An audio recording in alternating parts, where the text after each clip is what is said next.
بسم الله الرحمن الرحيم حضرت আবু যর গিফারী রাদিয়াল্লাহু তাআলা আনহু বলেন, একবার হুজুর সাল্লাল্লাহু আলাইহি ওয়াসাল্লাম ইরশাদ করেছেন, আমি কি তোমাকে আল্লাহর নিকট সবচেয়ে প্রিয় কালাম করছি বলিয়া দিব? আমি আরজ করিলাম, তাই বলিয়া দিন। তিনি বলিলেন, সুবহানাল্লাহি ওয়া বিহামদিহি। এই সত্যে আল্লাহর সাথে প্রিয় কালাম, প্রিয় জিকির। এক হাদিসে ইহাও আছে, আল্লাহ তাআলা তার ফেরেশতাদের জন্য যে জিনিসকে পছন্দ করিয়াছেন উহাই সর্বোত্তম, অর্থাৎ সুবহানাল্লাহি ওয়া বিহামদিহি। তবে কালেমা তৈবা এটা আমরা বেশি বেশি করতে থাকবো, কিন্তু একটা জিনিস একঘেয়ে মানুষের তবিয়ত চলে না। এটা যখন একটু ক্লান্ত হয়ে যায় তখন আমরা এটা বলি, সুবহানাল্লাহি ওয়া বিহামদিহি। এটাও বানানো হবে সুবহানাল্লাহিল আযীম, সুবহানাল্লাহি ওয়া বিহামদিহি, সুবহানাল্লাহিল আযীম। এটা কালেমা তৈবার কাছাকাছি ফজিলাতের দিকে এমন একটা দিকে। তবে একটা পড়তে পড়তে যদি আরো ক্লান্তি লাগে, এটাতে আপনি নতুনত্ব হবে। আল্লাহ তাআলা আমাদের সকলকে প্রতিভাবে জিকির করার তৌফিক দান করুন।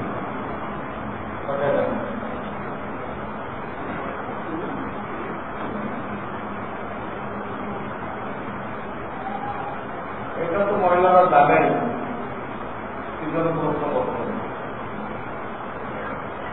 মহিলাদের মাসিক অবস্থায় রোজা রাখা যায় কিনা?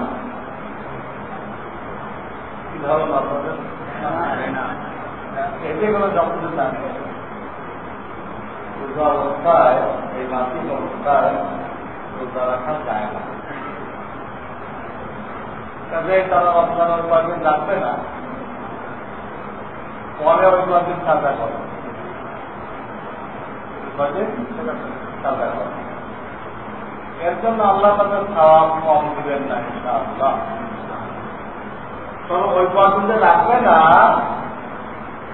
তার এই অর্থ না যে মানুষের সামনে ওপেন খাওয়া দাওয়া শুরু করে দিবে, এই অর্থ না। বরং তারা কি করবে, লোকদের সাথে ঝাড়ি খাবে, লোকদের সাথে ইফতার খাবে, সবই খাবে। আর মাঝখানে খাইতে হলে কেউ না দেখে এই জায়গায় খাবে, মানুষের সামনে খাবে। ভারী ইফতার যেন ঠিক মতো খায়, হ্যাঁ, যেন বাচ্চা কাচ্চা উঠতে না পারে, উঠতে পারে। মায়ের রোজা রাখে না কেন বুঝলেন না? এক বাচ্চা করে কান হয়ে গেছে, মা নামাজ পড়ে না কেন? আর মায়ের কইব কি পরে পাঠিয়ে দিতে আর এক লোক যে আবার আমি কেন নামাজ পড়ি না, তুই বুঝবে না, মুক্তি সরকার তুমি করে মায়ের সরকার প্রতি রাখে। আমি বলে দিচ্ছি, মাসে কয়েকটা দিন মহিলাদের নামাজ পড়া নিচ্ছে, ওই দিনগুলোতে নামাজ পড়লে গুনাহ, এই জন্য খুশি হয়ে গেল।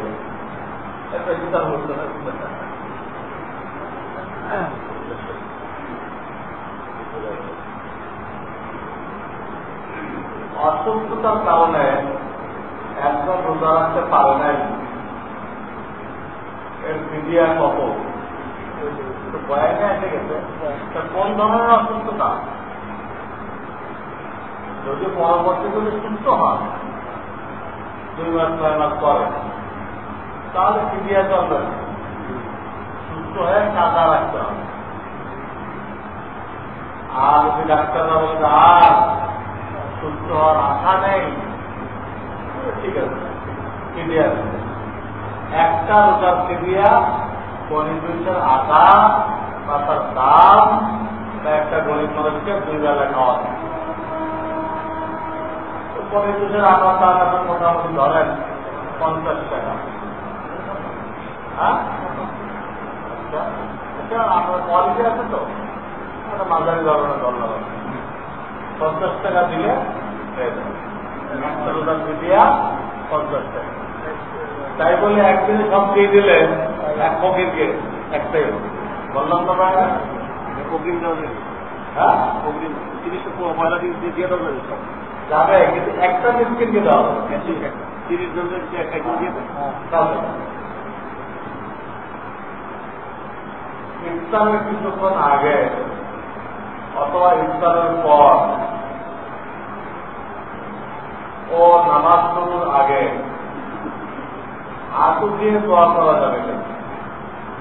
ইফতারের কিছুক্ষণ আগে যদি হাত তুলে দোয়া করতে চায় করতে পারে, করতে পারে, জরুরি না। আমি যে দোয়াটা শিখেছি এটা তো হাত তোলার কোনো দরকার নেই, এমনি করতে হবে। ইফতারি খাওয়ার পর তো বলতে ব্যবস্থা বিসমিল্লাহিওয়ালা, তো ইফতারি খাওয়ার পরে কি করবে এটা তো বলা হয়তো, তখন কথা ইফতারি খায় শেষ করে আল্লাহুম্মা লাকা সুমতু আল্লাহুম্মা লাকা সুমতু ওয়া আলা রিজকিকা আহতাতু ওয়া আলা রিজকিকা আহতাতু, এই দোয়া করে যারা লোকেরা শুরুতে নিয়ে আসে পরে দিতে হবে। অনেক কিছু উল্টাপাল্টা হয়ে গেছে। মোনাজাতের সাথে আল্লাহ আমি মোনাজাত শুরুতে হবে টাকা শুনতো কিন্তু টাকা টাকা করলে টাকা বেশি হয়। আল্লাহ তোমারই জন্য রোজা রেখে, আসলে তোমার জন্য তাকিদ নেই, টাকাটা আগে আনলে জোর হয়, তোমারই জন্য কি করছে রোজা রেখে। এই দোয়াটা করবেন। আর একটা দোয়া আছে, ওটাও শিখে নিবেন। জাহাবাত জামাউ জামাউ ওয়া বাতাল্লাতিল উরুকু ওয়া বাতাল্লাতিল উরুকু ওয়া বাতাল্লাতিল উরুকু আইন রা ওয়াও কফ উরুকু ওয়া বাতাল্লাতিল উরুকু وابتلت العروق وثبت الأجر إن شاء الله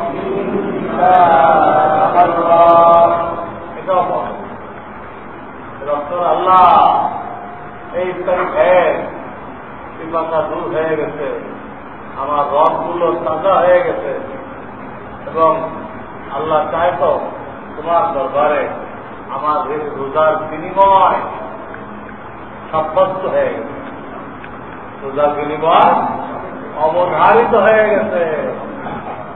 এটাও করতে চেষ্টা করবেন।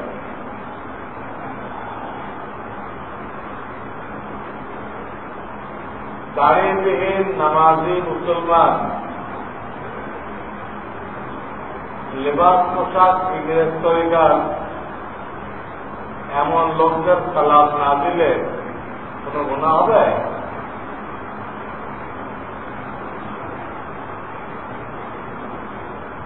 মানে বলতেছে একটা লোকের দাড়িও নেই, লেবাস পোশাকে ইংরেজদের তরিকা, এই লোকটাকে সালাম না দিলে কোন সমস্যা থাকে না।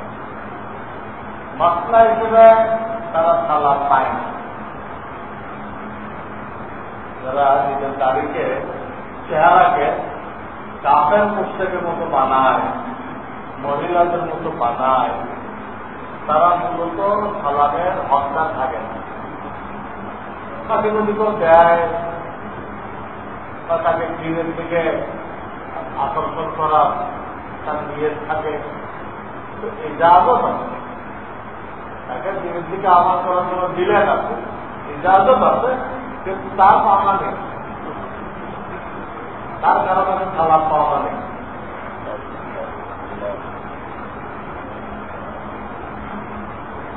নির্বাচন কমিশনের চাকরি করা যায় কিনা?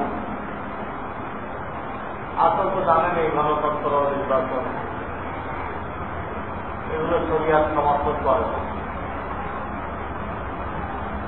শরিয়াত বলে জ্ঞানী লোকদের ফয়সালায় সব কিছু হবে। জ্ঞানী,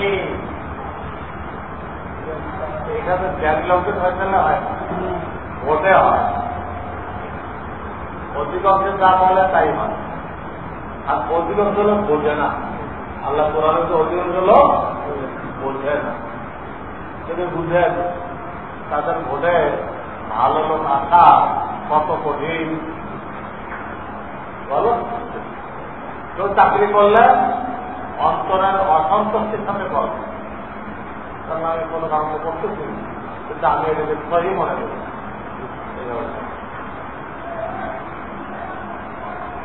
তাকবীরে তাহরিমা মনে মনে বললে কি নামাজ হবে? তাকবীরে তাহরিমা বা নামাজের সূরা কিরাত এগুলো এমন ভাবে করতে হবে যে পট কিংবা লগে হালকা হালকা আওয়াজ আপনার কানে আসবে, অন্যকে ডিস্টার্ব করবে না।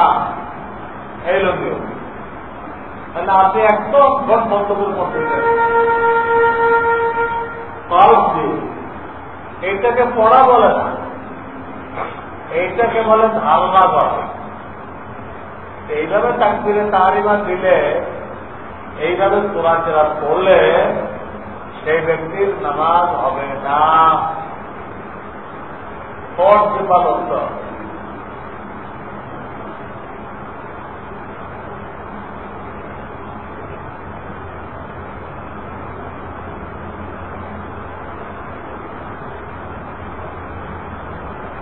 এটা তো কোনো প্রশ্ন হবে না।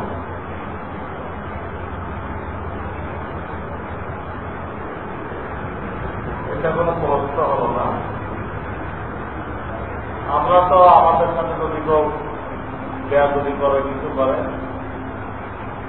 তৎক্ষণ ধরে নিয়ে বসে থাকি, আমরা যেই মুহূর্তে তাদেরকে মাফ করে দিই।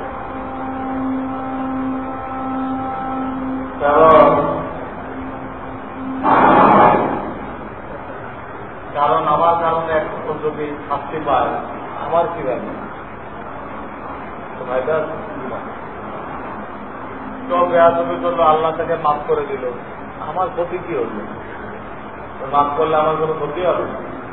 তবে মাফ দিলে আমার কোনো লাভ হবে? আমরা এই দলের লোকের সাথে সাথে মাফ করে দিই, এটা একদম জানতে হবে। স্ত্রী স্বামীকে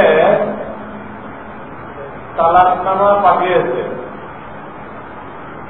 কিন্তু স্বামী স্ত্রীকে ছেড়ে দিতে রাজি নয়। এমন অবস্থায় স্ত্রীর করণীয় সৎপথে জবাব দেওয়া যাবে না। দুজনের অবস্থা জানতে হবে, কেউ অন্যায় করে। স্বামী জুলুম করে আর স্ত্রী তালাক না চাইলেও তালাক না দেয়, চেষ্টা করবে কিছু পয়সা করে দিয়ে হলো তালাক দিয়েছে। স্বামী জানেন জুলুম করবে, আবার তালাকও দিতে রাখে, আটকে রাখবে আর জুলুম করবে, কত বড় জালেম। এখন যদি কাপের নামায় স্ত্রীকে পাওয়া দেওয়া থাকে সেটা রাস্তা সহজ। ওই পাওয়ার বলে স্ত্রী নিজের উপর কি করবে? স্বামীকে না, কিন্তু স্বামীকে তালাক দিলে কিচ্ছু হবে না, বেকার। ওই বলে নিজেকে তালাক দিবে, স্বামী যে পাওয়ার সেই পাওয়ারে বলে নিজের নষ্টের উপর কি করবে? তালাক দিয়ে ইজ্জত খরচ করে চলে যাবে। আর যদি পাওয়ার না দিয়ে থাকে তো স্বামীকে যদি মালটাল দিয়ে হলো তার থেকে তালাক নামা নিবে। এরটাও যদি রাজি করতে না পারে তো কোন মুক্তি বোর্ডের কাছে ওই স্ত্রী মামলা করে, মুক্তি বোর্ডের কাছে। মুক্তি বোর্ডটা স্বামীকে ডেকে তালাক দিতে বলবে, তালাক না যায় ওই বোর্ড তালাক দিবে। আল্লাহ তাআলা বোর্ডকে পাওয়ার দিয়ে বিচ্ছিন্ন করে যে পাওয়ারটা স্বামীর কাছে, স্বামী জুলুম করতে তালাক দেয়, মহিলা মুক্তি বোর্ডের কাছে গেলে পাওয়াটা কোথায় চলে আসবে? হ্যাঁ,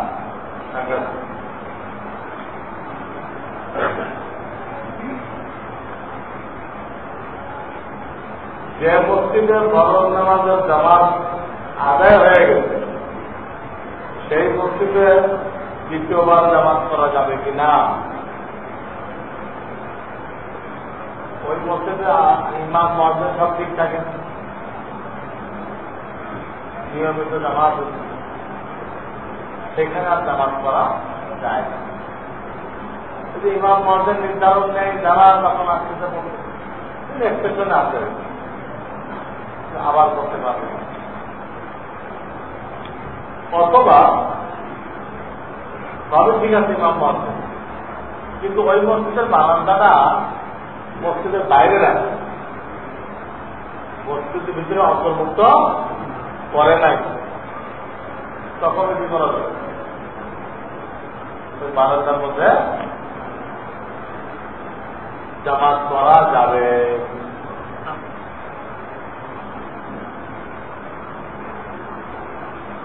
জন্ম নিয়ন্ত্রণ পদ্ধতি কতটুকু যায়?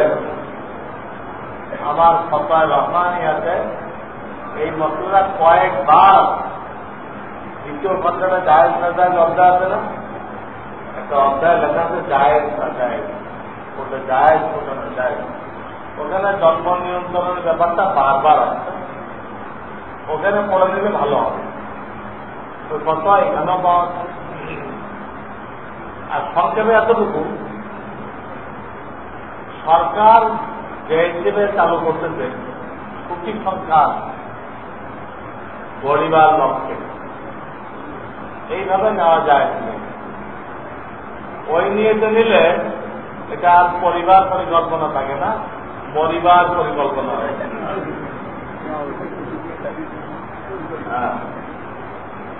তবে কারো বিবির স্বাস্থ্য বেশি রকম দুর্বল, এখন বাচ্চা দিলে তার জানের আশঙ্কা, এই ধরনের ব্যক্তিগত ওজরে কোন কোন সুরত জায়েজ আছে। ব্যক্তিগত ওজরে ফতোয়া হিসেবে সব সুরত না, কোন কোন সুরত, তার কোন কোন সুরত আছে আর এক মহিলা তার হাতকে প্রবেশ করে, এটা তো জায়েজ হবে না, জায়েজ হবে। এই ধরনের অসুবিধা যেগুলোতে নেই, পড়ি খাইল, ইঞ্জেকশন দিল, এরকম সুরত সাময়িকভাবে জায়েজ আছে, এর জন্য আপনাকে ফতোয়া নিতে হবে।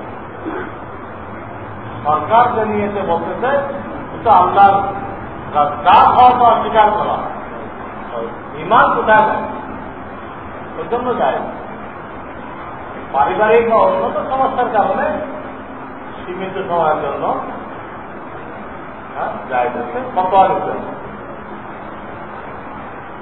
সুবহানাল্লাহ আলহামদুলিল্লাহ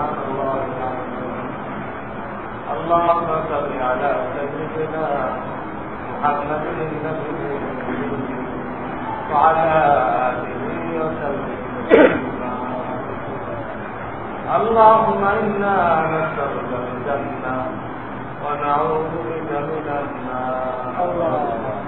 اللهم إنا نسألك الجنة ونعوذ بك من النار. يا واسع المغفرة اغفر لي. اللهم إنا نسألك رضاك وجنتك ونعوذ بك من غضبك ومن النار. سبحان ربك رب العزة عما يصفون وسلام على المرسلين الحمد لله.